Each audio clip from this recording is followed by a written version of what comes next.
Acclamons le Seigneur notre Dieu. Veuillez vous asseoir. Le Seigneur est avec nous. Que Dieu nous bénisse. J'ai dit que Dieu nous bénisse. Quelqu'un n'a pas compris. J'ai dit Dieu nous bénisse. Prenons nos Bibles. Matthieu chapitre 16. Matthieu chapitre 16. Matthieu chapitre 16, le verset 15 à 16. Matthieu chapitre 16, le verset 15 à 16. Nous lisons la parole de Dieu. Parole du Seigneur. Et vous, leur dit-il, qui dites-vous que je suis? Simon-Pierre répondit, tu es le Christ, le Fils du Dieu vivant. Alléluia. Jésus, reprenant la parole, lui dit, tu es heureux, Simon, fils de Jonas, car ce ne sont pas la chair et le sang qui t'ont révélé cela, mais c'est mon Père qui est dans les cieux. Que Dieu bénisse sa parole. Veuillez vous asseoir et nous allons voir quelque chose de très important ce soir dans notre construction spirituelle, dans notre édification spirituelle. De quoi s'agit-il, frères et sœurs? Nous l'avons dit depuis ce début, le début de ce mois de janvier, que Dieu nous interpellait. Dieu nous interpelle et Dieu nous enseigne, Dieu nous instruit. Et le Seigneur dit en Exode chapitre 20, tu n'auras pas d'autre Dieu devant ta face. C'est une parole forte, une parole importante. Mais ce soir, nous allons comprendre une chose capitale dans la marche avec Christ. Frères et sœurs, si nous n'avons pas compris le mystère de la prééminence de Christ, il nous sera difficile de marcher fermement sur le chemin de la vie éternelle. Levez la tête, s'il vous plaît. Je dis que si nous n'avons pas compris, c'est pourquoi le thème de ce soir, comprendre la prééminence. La prééminence. La prééminence fait allusion à la première place. La prééminence de Christ, le Messie, le Messia. Pourquoi est-ce que le Seigneur pose la question? Je voudrais ce soir m'étaler un tant soit peu sur la question de notre Seigneur. Et je voudrais qu'on suive attentivement, frères et sœurs. Vous savez, la Bible dit que Dieu a tant aimé le monde qu'il a donné son Fils unique, afin que quiconque croit en lui ne périsse point, mais qu'il ait la vie éternelle. Mais en même temps, il y a une chose qu'on ne doit pas oublier. Nous ne devons pas oublier la raison principale pour laquelle le Seigneur est venu sur la terre. Si vous voyez aujourd'hui des hommes et des femmes qui s'égarent, qui marchent avec le Seigneur, qui ont accepté le Seigneur, qui à un certain moment de la marche, ils arrêtent la marche. Ils arrêtent de servir le Seigneur. Ils arrêtent de suivre le Seigneur. Et ils abandonnent la foi. C'est dû à quelque chose. Et je voudrais partager cela avec vous ce soir. Ça veut dire qu'une chose est de commencer la marche avec le Seigneur. Mais une autre chose est d'achever la course avec le Seigneur et par-dessus tout, garder la foi. L'apôtre Paul, en parlant à Timothée, son fils légitime, il lui dira, en 2 Timothée chapitre 4, à partir du verset 10, il dit, « Et Timothée, je te prie de venir ardemment, de venir très vite, me voir là où je suis. » Pourquoi? Parce que Paul, avant d'entrer dans la gloire, il avait dit à Timothée, j'ai un problème. Quand Paul a été arrêté, quand Paul a été emprisonné, quand Paul a été enchaîné, les hommes qui étaient avec lui, il y avait un certain Tite, il y avait un certain Démas, il y avait un monsieur qui s'appelait Alexandre. Dans la Bible, vous allez voir en 2 Timothée, on l'appelle Alexandre le forgeron. Ces hommes-là, parmi ces gens qui étaient des disciples de Paul, un certain Démas va l'abandonner. Pourquoi? En Jean chapitre 6, je vous introduis ces choses pour que nous soyons tous au même diapason et que nous comprenions la pensée du Seigneur. Pourquoi est-ce que je voudrais pousser par le Saint-Esprit que nous comprenions et nous saisissons la portée spirituelle du Messie?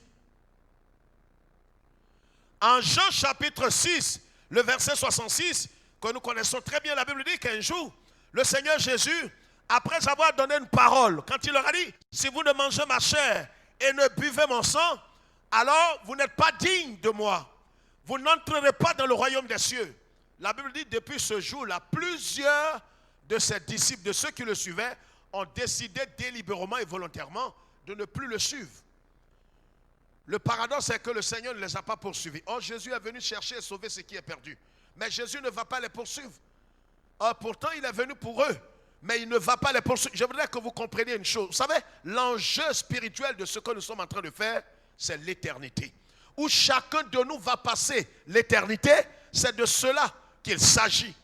C'est pourquoi, faisons très attention.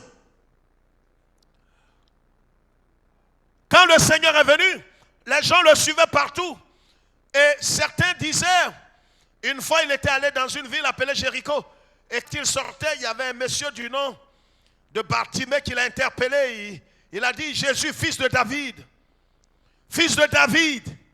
aie pitié de moi. Je vais vous dire quelque chose ce soir, et pour ceux qui nous suivent dans le monde entier, ça va recadrer l'esprit de plusieurs ce soir. Je suis convaincu devant Dieu. Parce que quand Dieu m'a parlé depuis la nuit d'hier de revenir sur cet enseignement, j'ai dit, Seigneur, nous sommes en train de voir ce que tu m'as dit depuis décembre. Il m'a dit, parle-leur de cela. Et laissez-moi vous expliquer quelque chose pour que l'esprit de chacun de nous soit recadré. Vous savez, c'est très facile de devenir idolâtre et de devenir sorcier sans le savoir. Sinon, Jésus n'allait pas dire en Matthieu chapitre 7, le verset 21 et suivant, qu'au dernier jour, beaucoup diront, n'avons-nous pas fait des miracles en ton nom? Mais ces hommes qui faisaient des miracles étaient censés savoir qu'ils n'étaient plus dans la voie du Seigneur. Ils ne peuvent pas aller jusqu'à devant le trône et dire, Seigneur, nous avons opéré des miracles, nous avons guéri des malades, nous avons amené plusieurs à te connaître, alors nous avons accès au royaume des cieux. Mais eux-mêmes ne savaient pas que malgré tout ce qu'ils opéraient au nom du Seigneur et pour le compte du Seigneur, ils étaient disqualifiés. Je vous en prie, faisons très attention. Faisons très attention, on peut faire de bonnes œuvres. On peut servir le Seigneur, on peut sacrifier même son corps et être rejeté. Je voudrais que nous comprenions ce que nous sommes en train de voir ce soir par l'Esprit de Dieu. Les hommes ont appelé Jésus le fils de David. Il y a quelques années, je vous ai expliqué ici le mystère qui est derrière fils de David. Vous savez, Jésus n'a jamais voulu ces choses. Il est véritablement le fils de David. Mais ce n'était pas la période d'entrer dans l'esprit et dans la posture du fils de David. Pourquoi? Parce que le fils de David parle de l'inauguration et de l'installation de ce qu'on a appelé le règne messianique. Donc quand Bartimée dit, fils de David, aie pitié de moi, il est en train d'anticiper sur le règne messianique. Il est en train de dire à Jésus, ce que tu vas accomplir pleinement quand tu seras installé dans le règne messianique, je voudrais que tu accomplisses quelques prémices dans mon corps. Car en vérité, dans le règne messianique, il n'aura aucun malade. Il n'aura pas de personne avec handicap. Je voudrais que les prémices de ce mystère-là soient déposées dans mon corps. C'est pourquoi Jésus s'est arrêté. Il dit, mais qui est-ce qui t'a donné ce mystère-là? Mais ce n'est pas ce que Jésus voulait. C'est pourquoi, vous voyez, beaucoup seront choqués. Je vous ai dit, ça va choquer l'esprit de plusieurs ce soir. Vous savez, Jésus, son but n'était pas du tout à ce que les gens le voient faire des miracles et toutes sortes de choses. Est-ce que je me fais comprendre? Ce n'était pas son but. C'est pourquoi à chaque fois que Jésus a opéré des miracles, souvent il dit à la personne qui a été guérie, va, ne dis rien. Il n'était pas venu dans cette première partie-là pour faire l'étalage des miracles. Vous allez comprendre pourquoi. Pourquoi est-ce qu'un autre évangile va gagner du terrain et va entraîner plusieurs loin de Dieu et en enfer.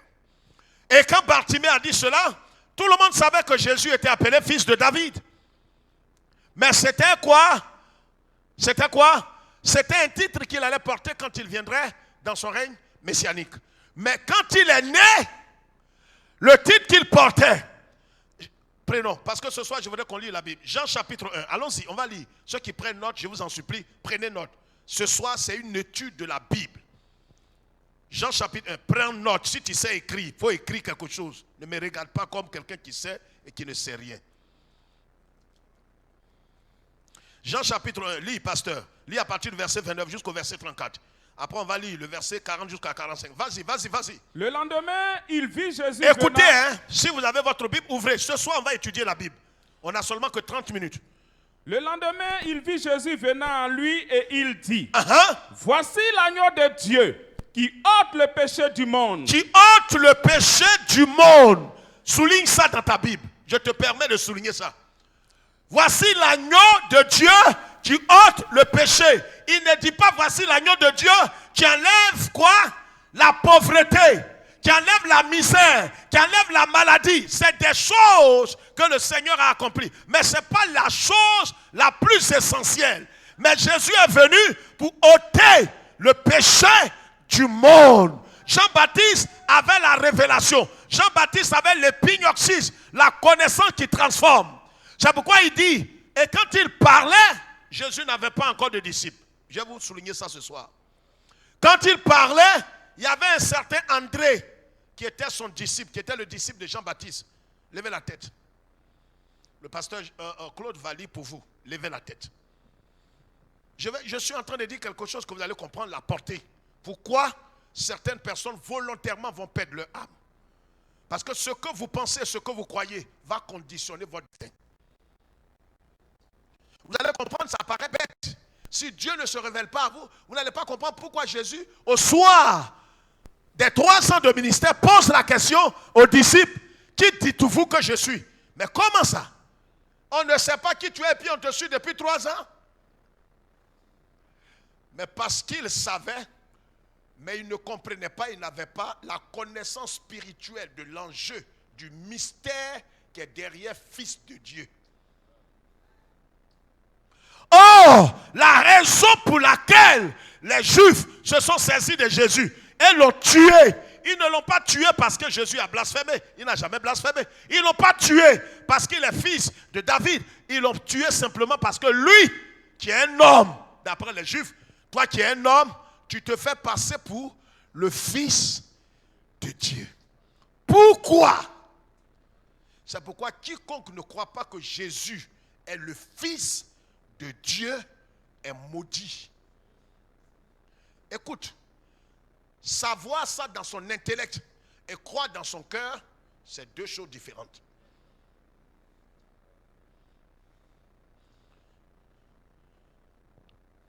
Lis. C'est celui dont j'ai dit, après moi vient un homme qui m'a précédé car il était avant moi. Comment ça? Toi, tu es né avant lui. Il dit, après moi vient quelqu'un qui m'a précédé. Ça veut dire que Yeshua, nous sommes en train de parler du mystère caché derrière le nom de Fils de Dieu, ou bien la prééminence de Christ, qui veut dire Messia, le Messie. Donc celui qui m'a précédé, il est venu, normalement il est né après moi, mais en vérité il est avant moi. Car moi, je ne suis pas digne d'enlever ses lacets. Continue. Suivez, levez la tête et suivez. Je ne le connaissais pas, mais c'est afin qu'il fût manifesté à Israël que je suis venu baptiser d'eau. Vas-y. Jean rendit ce témoignage. J'ai vu l'Esprit descendre du ciel comme une colombe et s'arrêter sur lui. Je ne le connaissais pas, mais celui qui m'a envoyé baptiser d'eau, celui-là m'a dit, celui sur qui tu verras l'Esprit descendre et s'arrêter, c'est celui qui baptise du Saint-Esprit. Malaketebo. Mais ce n'est pas fini. Écoutez, on va aller pas à pas pour que vous compreniez pourquoi certains vont gâcher leur destin. Regarde la dernière phrase, je vais t'expliquer. Et j'ai vu. Et quoi?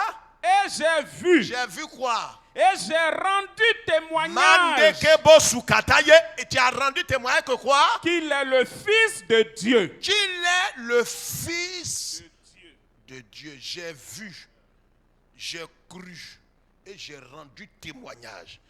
Écoutez-moi bien ce soir. Parce qu'avant d'aller loin dans la marche, il faut savoir en qui tu as cru. C'est pourquoi l'apôtre Paul dira, je sais. Il ne dit pas je sens. Au début de la marche, il dit je sens que quelque chose me parle. Ça, tu es immature. J'ai senti. Il y a quelque chose qui m'a dit. Il y a quelque chose qui... Non. Quand tu marches vers la maturité spirituelle, tu ne dis plus je sens. Quelque chose m'a dit. Tu dis je sais en qui. Et le qui en qui tu as cru n'est pas d'abord le fils de David. Je cru au Fils de Dieu. Et Jean-Baptiste révèle, il dit, et j'ai vu, et j'ai rendu témoignage qu'il est le Fils de Dieu. Et pendant qu'il disait ces choses-là, verset 40, André, frère de Simon-Pierre, était l'un des deux qui avait entendu les paroles de Jean-Baptiste et qui avait suivi Jésus.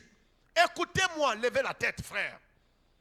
Avant que Jésus n'ait ses disciples, la plupart des disciples de Jean-Baptiste, là, quand ils ont su que celui pour qui leur maître vivait et qui préparait le ministère est apparu, ils ont quitté Jean-Baptiste pour aller derrière le Messie. Écoutez bien.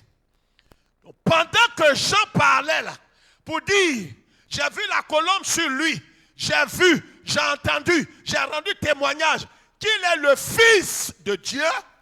Il y avait quelques personnes qui étaient avec Jean-Baptiste qui ont entendu cela en ce moment, ils étaient ses disciples.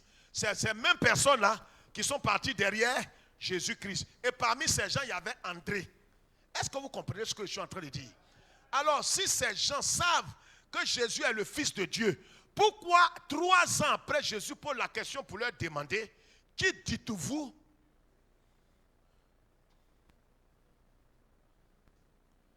Voilà le mystère. Qu'est-ce que Jésus voulait savoir? La question que tu poses là, depuis quand ils étaient avec Jean-Baptiste, ils le savaient. Le problème est qu'ils le savaient, mais ils n'avaient pas véritablement le mystère caché derrière le nom Fils de Dieu. Dis frère, comment? Mais c'est pourquoi ils étaient agités. Perturbés, angoissés. Le verset 40 que nous avons lu, André, il était...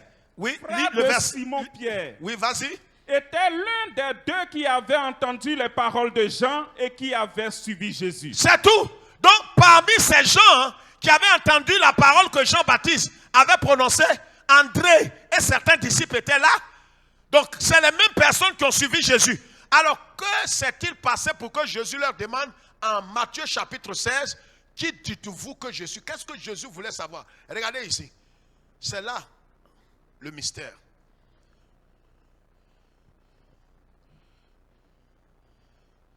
Ces hommes-là n'avaient pas compris véritablement l'enjeu spirituel du Messie.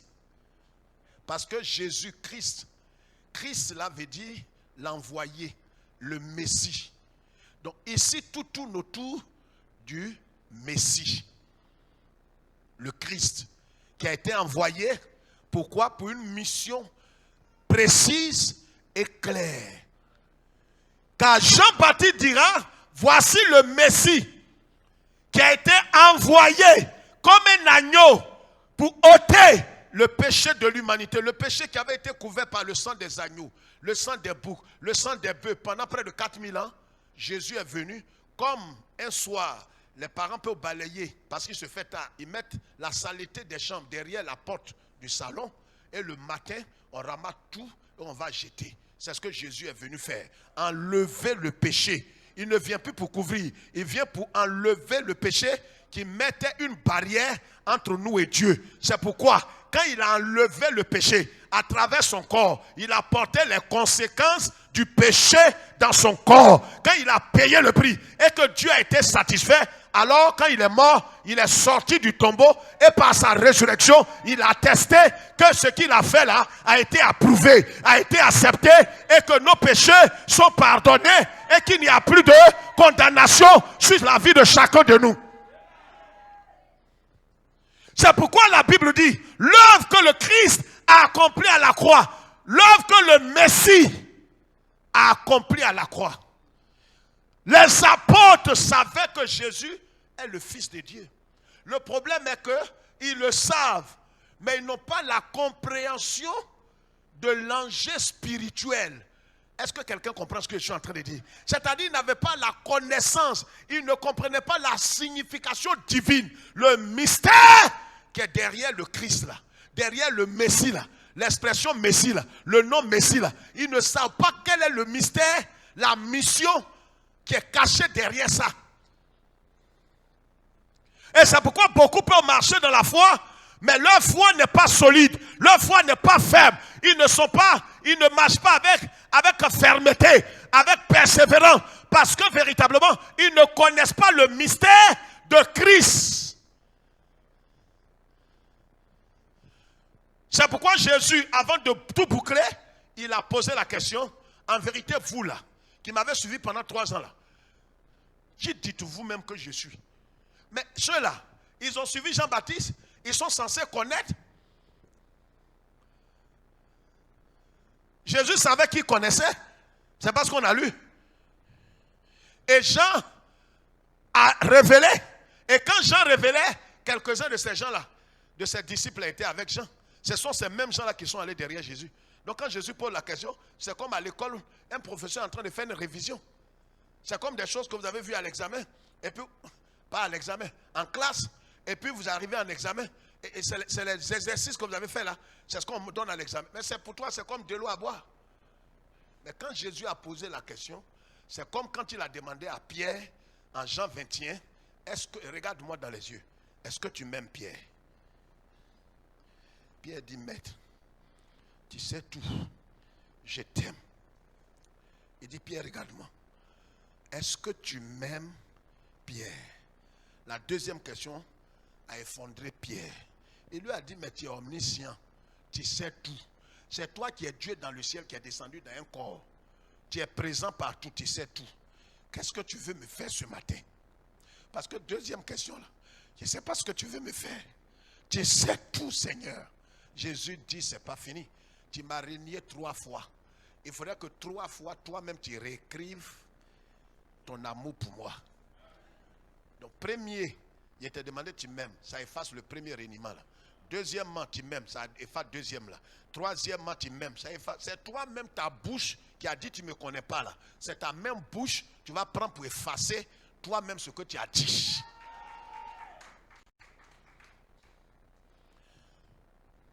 Est-ce que nous avons la connaissance de Messie?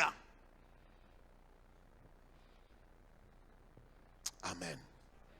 Amen. Et vous allez voir que ce que le Seigneur privilégiait, ce n'était pas d'abord les miracles et les miracles. Ce que le Seigneur privilégiait. Et vous pouvez voir cela à travers ses enseignements. Il mettait l'accent sur quoi? 2 choses fondamentales. La transformation du cœur. Écris ça. La transformation du cœur.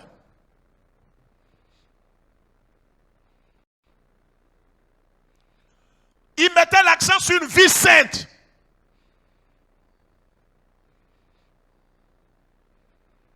Et ces 2 valeurs-là mettaient quoi? Ses priorités, révéler ses priorités, révéler véritablement ce que le Seigneur attend de nous. C'est pourquoi à travers l'expression, c'est pourquoi je parle de comprendre la prééminence. Combien de fois Christ est important? Messie est important. Pourquoi Jésus demande qui dites-vous que je suis? Jean a révélé déjà. Mais Pierre pouvait dire en Matthieu chapitre 16 que tu es le fils de David. Et quand Pierre a dit que tu es le Christ, tu veux dire ouais, tu veux dire Messie, et qui est lié à celui qui est venu ôter le péché du monde, Jésus voulait imprimer quelque chose dans le caractère de tous ceux qui le suivaient. Leur dit qu'il n'est pas venu dans un premier temps. Pourquoi? Pourquoi?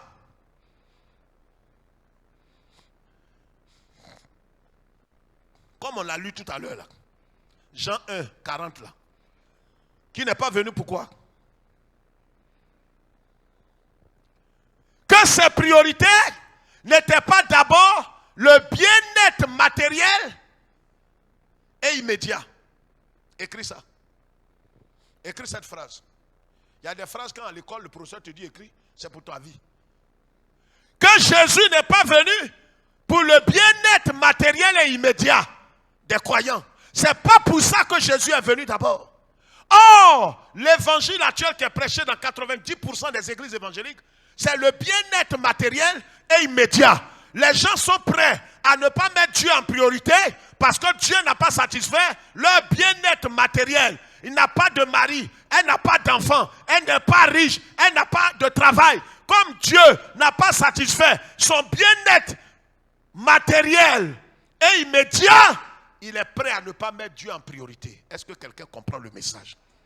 Et si c'est ce que vous croyez, vous êtes perdu, votre âme est condamnée. Car le Christ n'est pas venu, pourquoi? D'abord pour le bien-être matériel et immédiat. Il est venu d'abord, c'est ce qu'il voulait faire comprendre à ses disciples. Il est venu d'abord, pourquoi? Pour ôter le péché du monde, le salut de l'âme. Et les autres choses seront accordées après. C'est pourquoi, laisse-moi te choquer ce soir. Dieu n'est pas venu pour ton confort. Il n'est pas venu pour ta promotion. Il n'est pas venu pour que tu aies des enfants. Il n'est même pas venu pour que tu sois guéri. Il est venu pour que tes péchés te soient pardonnés. Quand il a fait ça, et que tu as reconnu les autres choses, s'il a fait la chose la plus grave, ce n'est pas les choses secondaires qu'il ne peut pas faire, mais il le fera selon sa bonne volonté envers toi. Et si ce n'est pas cet évangile que vous avez cru, je vous le dis devant Dieu, vous perdrez votre âme. Parce que c'est le contraire de cet évangile qui est prêché dans plusieurs églises, 90% des églises évangéliques dans le monde. Prêcher que Jésus serait venu pour le bien-être matériel immédiat. C'est-à-dire Jésus, aujourd'hui, si tu ne fais rien, c'est que c'est fini entre nous. Moi, je ne vais plus t'adorer. Même si elle t'adore, je ne vais pas t'adorer comme au commencement. Voilà comment certains ne mettent plus Dieu en priorité. Voilà comment certains ont eu d'autres dieux devant la face de Dieu parce qu'ils sont déçus, ils sont blessés, ils sont humiliés, ils sont abaissés. Parce que ce qu'ils attendaient, ce n'était pas ça. Vous savez, il y a des lieux où Jésus, les gens ont demandé à Jésus, fais un miracle. Il n'a pas fait de miracle. Il dit, il n'est pas venu pour ça. Il dit, le miracle que je vais vous donner, c'est le miracle de Jonas. Ça veut dire que son but fondamental, ce n'est pas pour ça qu'il est venu. Quand Jésus est venu, tous les malades de la terre n'ont pas été guéris. C'est vrai ou bien c'est faux? Laissez quelqu'un répondre à votre place si vous n'êtes pas un croyant né de nouveau. Quand Jésus est allé au tombeau de Lazare, Lazare était le seul qui était enterré là. Répondez-moi. Soyez intelligents. Hein? Je vous parle aujourd'hui devant le Dieu des cieux.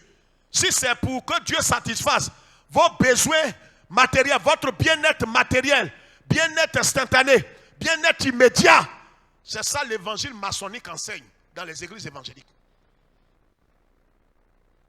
Oh, la chose la plus fondamentale, ce n'est pas que tu es marié. Ah Seigneur, voilà mon âge. Dieu sait. Seigneur, voilà mes entrailles. Je n'ai pas d'enfant. Dieu sait. Seigneur, voilà la plaie qui est sur mon pied. Oh Jésus, démontre que tu es Dieu. Même s'il ne te guérit pas, il est Dieu. Il y a des gens qui ont eu cette plaie-là, ils sont morts 2 jours après. Toi, tu as la plaie, ça fait 15 ans que tu vis. Jésus est capable de tout. Mais ce n'est pas pour ta guérison. Il est capable.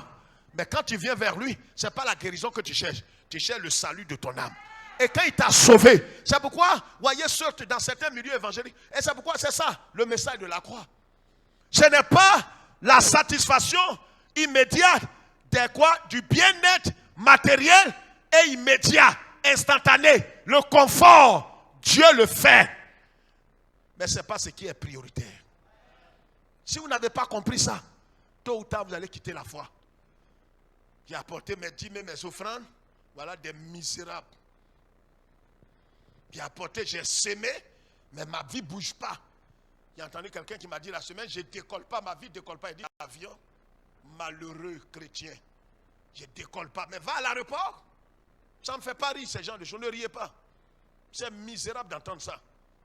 Parce que dans leur tête, ils ont vu Jésus comme exclusivement le fils de David. Ils ne le voient pas en fils de Dieu. C'est pourquoi quand Pierre a dit, tu es le Christ, c'est-à-dire tu es le Messie, celui qui est là. Quand on dit Messie, c'est lié en même temps à agneau de Dieu. Or, quand on dit agneau de Dieu, c'est qu'il est venu pour enlever le péché. Quand il dit ça, Jésus sait que tu as la révélation. Et qu'il est venu pour le salut de l'âme.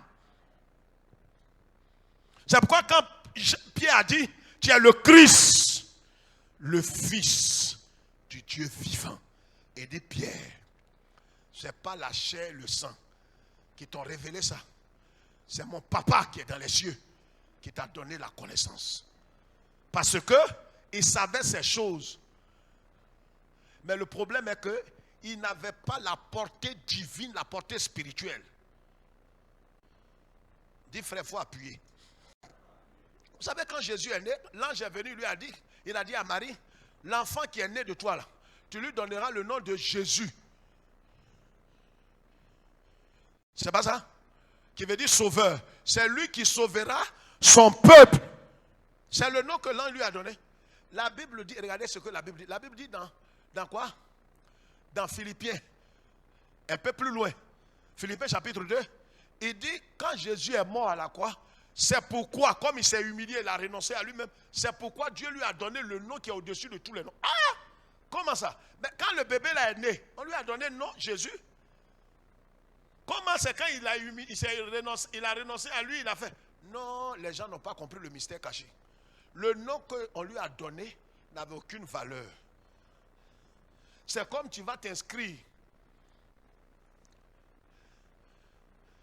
dans une filière de BTS et puis on te donne un carton du diplôme BTS. C'est une manière de dire c'est ce que tu vas avoir à la fin de ton parcours. On te donne un modèle, un spécimen. Mais ce qui est là, tu ne vas pas quelque part avec. C'est pourquoi quand l'enfant est né, l'ange dit on l'appellera Jésus-Christ. Et il s'est promené avec, on l'appelait Jésus. Jésus. Mais le problème est que tu n'es pas mort à la croix encore. Tu n'as pas encore payé le prix. C'est quand il a payé le prix que son nom l'a revêtu toute sa puissance. C'est pourquoi Jésus dit en mon nom. Le tout ne suit pas d'avoir chéquier.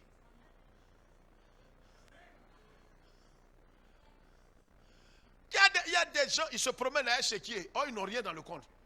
Au commencement, Yeshua avait un chéquier. Sa mort à la croix a renfloué son compte. Maintenant, quand on dit au nom de Jésus, Madakateki Bakata, les démons ne fuient pas parce que tu as crié. Hein. Les démons fuient parce qu'ils ont entendu Yeshua. Les gens croient que c'est quand ils crient. Ah! Tu vas réveiller Ernie pour rien. Même tu dis au nom de Jésus. Quand tu es loin, tu vas même, tu touches l'épaule. Il est guéri. Il y a des fois où tu cries. Il y a des fois où tu ne parles pas fort. Et puis le démon, il s'en va. Ce n'est pas ton cri. C'est l'onction. C'est le Christ là, son nom. Il dit en mon nom. Regardez le contact qui est là. Envoie la caméra ici. Le contact là. Un chien peut venir, il va appuyer ça. Il va appuyer ça. Ouais. Il prend sa patte. Il prend sa patte. Il appuie, ça s'allume ou ça ne va pas s'allumer. N'importe qui peut dire au nom de Jésus. Les démons courent. Mais ça ne veut pas dire que toi-même tu vas rentrer au ciel. C'est le chien qui a pris sa patte pour allumer ça là. Nous on est là-bas, on dit qui a allumé? Le chien ne répond pas.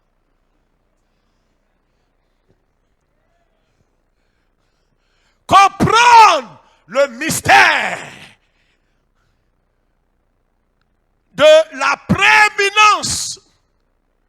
de Jésus-Christ, Fils de Dieu. Les disciples avaient entendu parler. Mais maintenant, quand Jésus leur a posé la question, ils ont compris. Jésus voulait les amener à comprendre qu'en vérité, ce qui était fondamental, ce qu'il voulait qu'ils retiennent au soir de sa vie sur terre, après avoir accompli son ministère terrestre, c'est qu'ils retiennent que ce qui est important, ce n'est pas d'abord la compréhension de la signification de fils de David. Ça va venir quand il va venir sur la terre pour établir son royaume. Mais ce qui est important qu'il devrait comprendre et vivre avec le contenu, c'était fils de Dieu, agneau de Dieu, Messie. S'ils ont compris ça, quand Pierre a dit ça, Jésus dit, tu es béni, viens ici, tu es béni. Pierre même n'a pas bien compris. Il venait, c'est pourquoi, quand ils ont demandé à Jésus, vous voyez, quand ils n'avaient pas compris ça, ils disaient à Jésus, Seigneur, on t'a suivi pendant tout. Regardez, tous ceux qui sont venus, qui ont suivi Jésus, pourquoi? Pour le confort instantané, immédiat. Ce sont les chrétiens les plus misérables de la terre. Si tu nous suis et que c'est ce que tu crois, tu es un égaré, tu es tordu, tu es perdu. On ne suit pas Jésus pour avoir un mari, pour avoir un enfant, pour avoir une promotion, pour avoir un mariage, pour être guéri. On suit Jésus d'abord pour le salut de son âme, pour le pardon de ses péchés. Et quand le Seigneur t'a accordé ça, le reste là, dans sa grande bonté, il te l'accordera temps après temps. Amen. Quand les apôtres ont compris ça, Jésus était content. Parce qu'au début du ministère, il demandait à Jésus, nous avons tous les saints, nous t'avons suivi, nous allons gagner quoi? Jésus dit non, regardez l'éternité. Il dit à l'éternité, d'accord, mais maintenant on gagne quoi? En même temps, mieux. On te suit, j'apporte ma dîme, mes offrandes, Seigneur. Faut pas faire, je vais te quitter. Tu l'as déjà quitté. Tu es un rétrograde, un traître. On ne suit pas Jésus. Jésus n'a pas promis quelque chose à ton père. Il ne doit rien à ta mère, ni à tes aïeux. Il ne doit rien à ta tribu.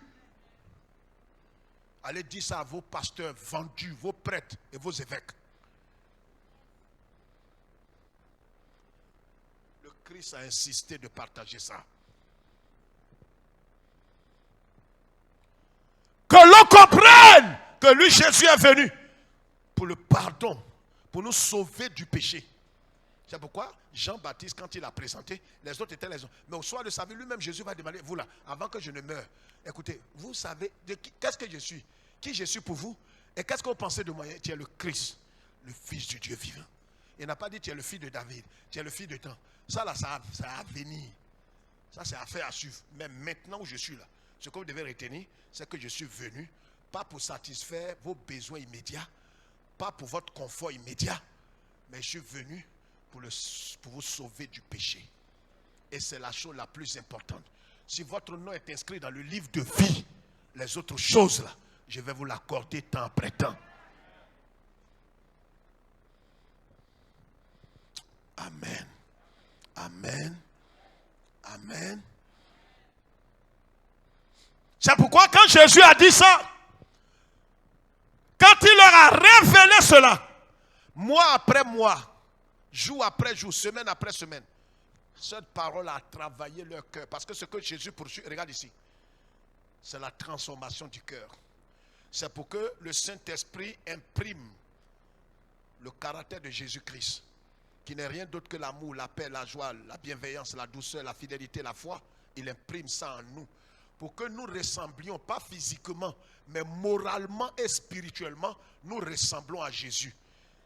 C'est le seul mystère, le seul mouvement où des gens, c'est comme un voisin, là, je vous ai expliqué ça. Vous habitez avec un voisin, le monsieur là, monsieur Dapo, avec sa femme. Et puis l'autre, monsieur Kaba, avec sa femme. Monsieur Kaba et sa femme, quand ils mettent au monde, l'enfant ressemble trait pour trait à monsieur Kabo. Il marche comme Kabo, il ressemble à Kabo, il rit comme Kabo. Ça là, c'est mieux d'aller faire quoi? ADN. On va faire ADN, c'est une histoire vraie. On voit que l'enfant là, il appartient à son père biologique. Mais on ne comprend pas comment l'enfant ressemble physiquement à Kabo. Il parle comme Kabo, il rit comme Kabo. Il a le teint de Kabo. Dis frère, c'est quoi ça? C'est ce qui t'arrive. Tu es né de Jésus-Christ. Mais quand on te regarde de près, tu ressembles au diable.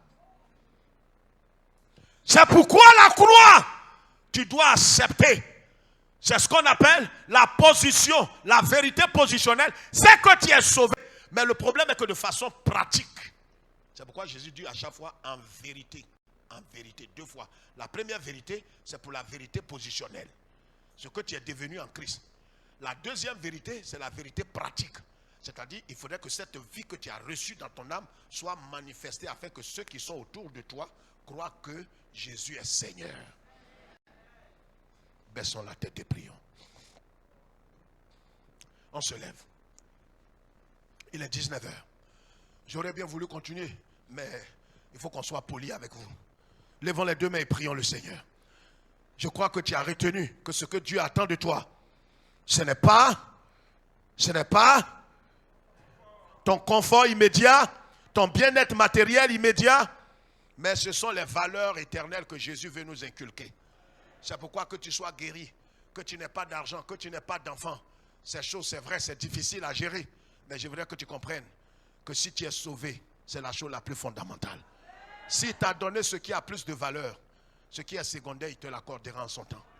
Laisse-nous aller dans ta paix, au nom du Père, du Fils et du Saint-Esprit. Amen.